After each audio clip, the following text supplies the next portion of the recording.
মানুষ অজ্ঞতা বশত আপনার যেহেতু নামের সঙ্গে মোহাম্মদ শব্দটি আছে, আমাদের মহানবী হযরত মুহাম্মদ সাল্লাল্লাহু আলাইহি সাল্লামের পবিত্র নাম তিনি ধারণ করে আছেন এবং আমাদের ইউসুফ আলাইহিস সালামের নাম তিনি ধারণ করছেন, আ ইউনুস আলাইহিস সালাম। এই যে ব্যাপারগুলো, না, আমি ইউসুফ আলাইহিস সালামের নামটি স্মরণ করেছি যে তার মতো সুন্দর চেহারার একজন মানুষ। তো ফলে এইরকম একজন সুপুরুষ আপনার এই রাজাসনে বসে আছেন বা বসবেন, সেটি মানুষকে মোহিত করেছে, সম্মোহিত করেছে। তারা যদি বুঝতেন যে আপনার হৃদয়ে ভিন্ন আপনার স্পর্শ আছে, পবিত্র আত্মা ঘোরাফেরা করছে, তাহলে হয়তোবা তারা দ্বিধান্বিত থাকতেন। এখন with the passage of time অনেকেই বিষয়টা জানছেন। আপনার খলিলুর রহমান যেমন চ্যালেঞ্জ ছুড়ে দিয়েছেন যে তার মার্কিন পাসপোর্ট নেই, কিন্তু মার্কিন ঠিকানা আছে, তার স্ত্রীর পাসপোর্ট আছে, এবং ভিন্ন নামে তিনি যদি পাসপোর্ট নিয়েও থাকেন, সেটা সপ্রমাণ করা দুরূহ কাজ। জেনে শুনেই তিনি এই চ্যালেঞ্জ ছুড়ে দিয়েছেন, আদালতের আশ্রয় নিতে চেয়েছেন। কারণ একবার যদি আদালত প্রকৃতির হয়ে যায় বিষয়টি, it's a long run process. Justice হারিড, justice buried. সেই কারণে লম্বা সময় ধরে ধাপে ধাপে যদি বিষয়টা চলতে থাকে, তাহলে দেখা যাবে তার এই লাইফ টাইম শেষ, এবং তিনি আপনার তার মতো করে বাজার সওদা করে মার্কিন মূল্যকে আবার পাড়ি জমাতে পারবে। কানেকটিকাট তো সুন্দর। Justice হারিড, justice buried, justice delayed, justice denied, right? So যদি ডিনাই করে, মানে ডিলে হয়, সেটাও কিন্তু প্রবলেম স্যার। এখানে একজন একটি মন্তব্য করেছেন, এখন ধরুন মার্কিন ভুবনে যিনি স্থিত হয়ে আছেন, তাকে আপনি দায়িত্ব ছেড়ে দেওয়ার পরেও কিন্তু ধরে রাখতে পারবেন না। মার্কিন নাগরিক এলিয়েদাকে ঠিকই মার্কিন যুক্তরাষ্ট্র নিয়ে গিয়েছিল তার নামে ড্রাগ ট্রাফিকিং এর চার্জ থাকা সত্ত্বেও, এবং নিজ বাসভূমে ফিরে গিয়ে তিনি কিন্তু গর্বের সঙ্গে বলেছিলেন, এই বেটারদের তো বোকা বানিয়ে এসেছি, আমি তো আসলেই ড্রাগ ট্রাফিকার। জি, আর এখানে এখানে একজন মন্তব্য করেছে, মানে আগে একটি মন্তব্য আমি দেখিয়েছিলাম, তারা বলছেন যে সেনাপ্রধান একা নন, তার সঙ্গে দেশের জনগণ রয়েছে।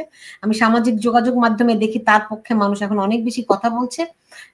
বিশেষ করে করিডোর নিয়ে বাংলাদেশ মানুষ কিন্তু একটা অঘোষিত ঐক্যমত্যে পৌঁছে গেছে যে করিডোর দেয়া যাবে না। এটি আমি আশা করি যে ডক্টর মোহাম্মদ ইউনূস নিশ্চয়ই বুঝতে পারবেন, অনুধাবন করবেন। এখানে এখানে দুলাল আলম আরেকটি প্রশ্ন মন্তব্য করেছেন যে জেনারেল ওয়াকার দেরি করে ভুল করছেন। স্যার, অনেকে যে প্রশ্নটি করেন, ইউনূসের ফাঁদে পা দিলে তার ফাঁসি হওয়ার সম্ভাবনা এটাকে বলে আশঙ্কা আছে, অতএব দেরি না করে যা করার এই মুহূর্তে খুব দ্রুত করতে হবে। এটি কিন্তু ঠিক স্যার। যদি আমি এটিও শুনেছি যে সেনাপ্রধানের জীবন হুমকিতে, বা শুধু হুমকিতেই নয়, যে আপনি যেমন বলছেন যে ওয়াকার কি বলে ডক্টর মোহাম্মদ ইউনূসকে চলে যেতেই হবে, যেমনটি আপনি জোর দিয়ে বলছেন, তেমনি যদি তিনি না যান, সেনা প্রধানকে ওই যে বলে না শুলে চড়তে হবে, সামথিং লাইক দ্যাট, এরকম কথাবার্তা কিন্তু আমি শুনতে পেয়েছি। অনেকে কেন তিনি দেরি করছেন, কেন তিনি জরুরি অবস্থা জারি করছেন, এই প্রশ্নটি অনেক। দেখুন, তার দেরি করা সঙ্গে তিনি কিন্তু আপার এন্ডে থাকতে চাচ্ছেন।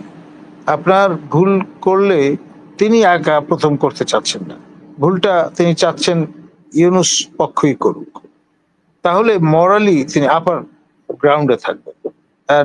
যেহেতু ইতিমধ্যে তিনি প্রমাণিত করতে সক্ষম হয়েছেন তিনি সাচ্চা দেশপ্রেমিক একজন মানুষ, এবং দেশের দেখভাল করবার জন্য সেনাপ্রধানের কাছ থেকে জনগণের প্রত্যাশা যেরকম থাকে সেটি পরিপূর্ণভাবে তিনি পরিপূরণ করতে সক্ষম হয়েছেন।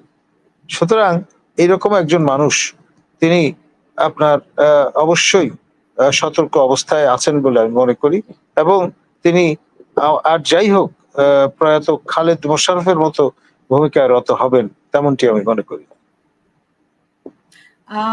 স্যার, আপনি একদিক দিয়ে ঠিক বলেছেন, আবার অন্য দিক দিয়ে যদি দেখেন যে দুজন যদি দুজনের দিকে বন্দুক তাক করে রাখে, এখন যদি ভাবে না আমি আগে গুলি করবো না, না আমি আগে গুলি করবো না, হ্যাঁ, ওই যে আপ পেহেলে একটা কথা আছে না, এরকম লখনৌ কালচার, রাইট।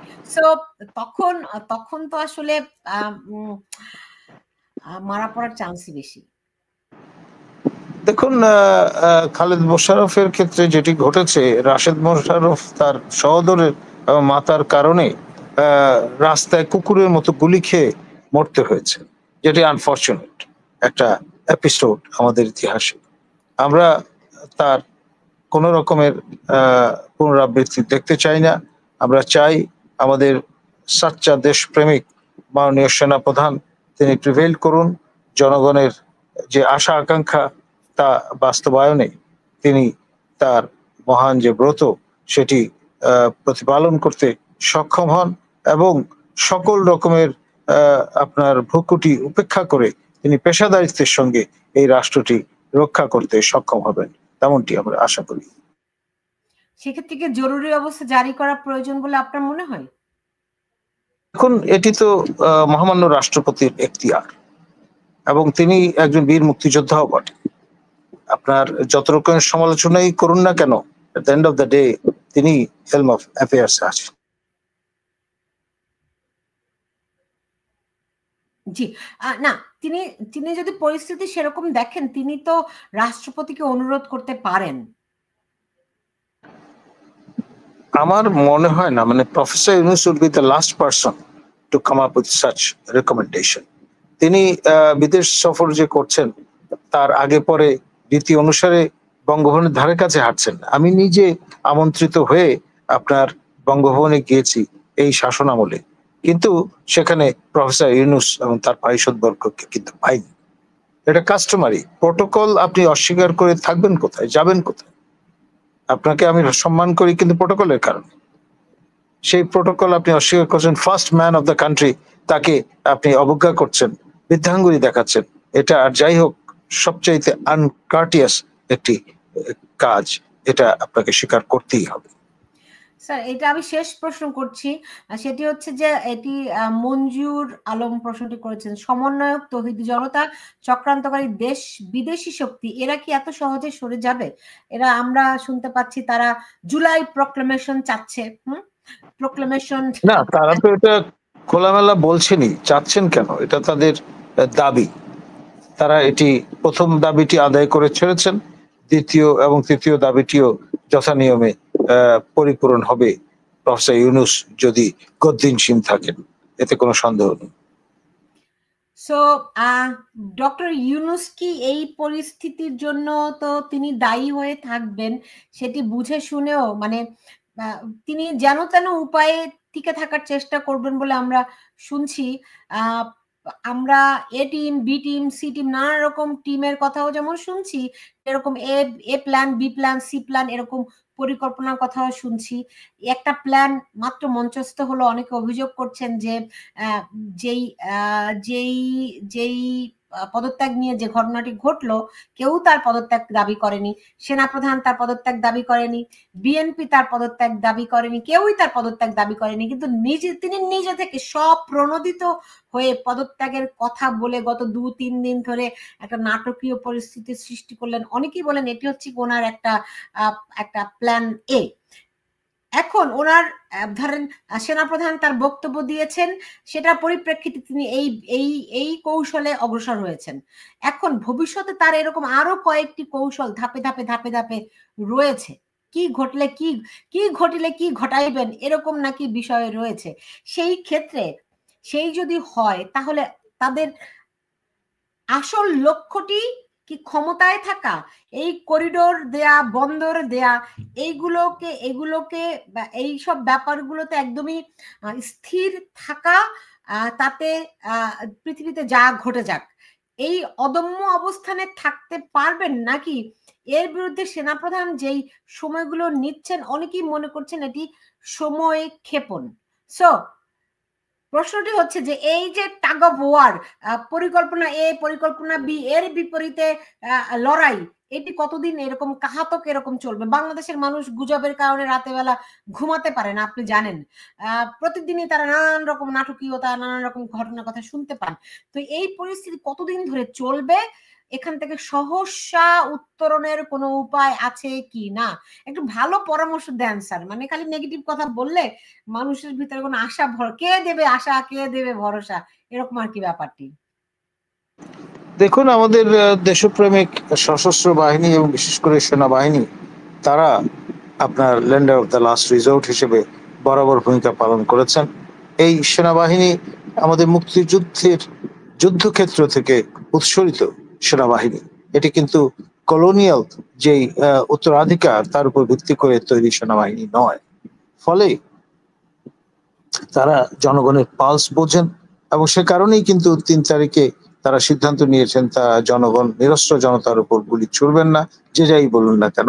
এবং এখনো একই রকম ভাবে তারা সিদ্ধান্ত নেবেন রাষ্ট্র রক্ষার প্রয়োজনে আপনার জনগণের যে পালস সেটি বুঝে সঠিক অবস্থান এবং সঠিক পদক্ষেপ যথাসময়ে নেওয়া, সেটি এখন সময়ের দাবি। স্যার, মানে শেষ হইয়াও হইল না শেষ, উত্তরটি পেলাম না স্যার। ধরেন তাদের এখন ডক্টর ইউনূসের পক্ষে সমাবেশ আছে, মার্চ ফর ইউনূস, রাইট? আজকে যেটি ফ্লপ হয়েছে, তারা আগামী শুক্রবার দিন এরকম আবার একটি পরিকল্পনা করছেন, তাই তো? আমি তো মনে করি অত দূরে যেতে হবে না। আগামীকালই বা এই যে সকাল, মানে রাত পোহালে যে সকাল, সেই সকাল থেকে হয়তো এই প্রক্রিয়া শুরু হবে। ওকে, সেটি যদি শুরু হয় এবং তারা এখানে আমি দেখছি যে রাস্তায় কোটি কোটি মানুষ নেমে আসছে জুলাই ঘোষণাপত্র আদায়ে। এখানে নজরুল ইসলাম নামে একজন একটি মন্তব্য করেছেন। হ্যাঁ, যদি সেই রকম একটি দৃশ্য হয় এবং তারা জুলাই প্রোক্লামেশন করে, সেক্ষেত্রে কি হবে, কি করবেন সেনাপ্রধান? কিংবা বাংলাদেশের অস্তিত্বই তো বিপন্ন হবে তখন। দেখুন, যদি শান্তিপূর্ণ সমাবেশ করেন, ডেফিনেটলি সেনাবাহিনী আপনার অনলুকার হিসেবে থাকবে। যদি আইন নিজের হাতে তুলে নেন, definitely they will not go unchallenged, এক। আর দ্বিতীয়ত, সশস্ত্র অবস্থান নিয়ে তারা যদি আপনার চলো চলো কর্মীটোলা চলো এরকমের স্লোগান দিয়ে অগ্রসর হন, তাহলে ডেফিনেটলি তাদের জন্য আর যাই হোক জামাই আদর অপেক্ষা করবে না। কিন্তু স্যার, আমরা যেটা জানি যে ওই ঘটনা ঘটতে দেওয়ার চেয়ে ঘটনা ঘটার আগেই নির্মূল করাটা অনেক বেশি ইম্পর্টেন্ট, আমরা তো জানি এটা, রাইট? তো আমরা prevention is better than cure. সে কারণেই কিন্তু মাননীয় সেনা প্রধান আপনার রাওয়া ক্লাবে বক্তৃতায় সতর্কবাণী চয়ন করেছেন এবং খোলামেলা তার ধারাবাহিকতা অফিসার্স অ্যাড্রেসে যে বক্তব্য রেখেছেন, সেটা কিন্তু বিসদৃশ্য নয়, ফাদা। এখন ওই ধরনের ঘটনা যদি ঘটে, তার তো খালি হুকুম দেয়া, আর তো কিছু দরকার নেই। এবং সেখানে যারা উপস্থিত ছিলেন ওই অফিসার্স অ্যাড্রেসে, তারা সবাই কিন্তু সেনা প্রধানের আহ্বানে সাড়া দিতে সদা প্রস্তুত, তেমনটি জানান দিয়েছে। এখন স্যার, বিএনপি তো আজকের বৈঠকে বিএনপি তো এই বিষয়গুলো সম্পর্কে জানে, তারা এই বিষয়গুলো তুলেছে কিনা আমরা জানি না। কিন্তু কিন্তু যদি তারা এখন প্রধান উপদেষ্টাকে ডিসেম্বরের মধ্যে নির্বাচনের একটা অফার তারা দিয়েছে এবং তারা যদি জুলাই প্রক্লেমেশন চায়, সেই ক্ষেত্রে তো নির্বাচনের কোনো ব্যাপার আসলে থাকে না আর। দেখুন, আপনার জুলাই প্রক্লেমেশন মানে 30 কর্মদিবস, 30 কর্মদিবস আপনার পরিপূরণ হওয়ার সময় হাতে থাকবে বলে আমার মনে হয় না। তার আগেই গণেশ উল্টে যাবে।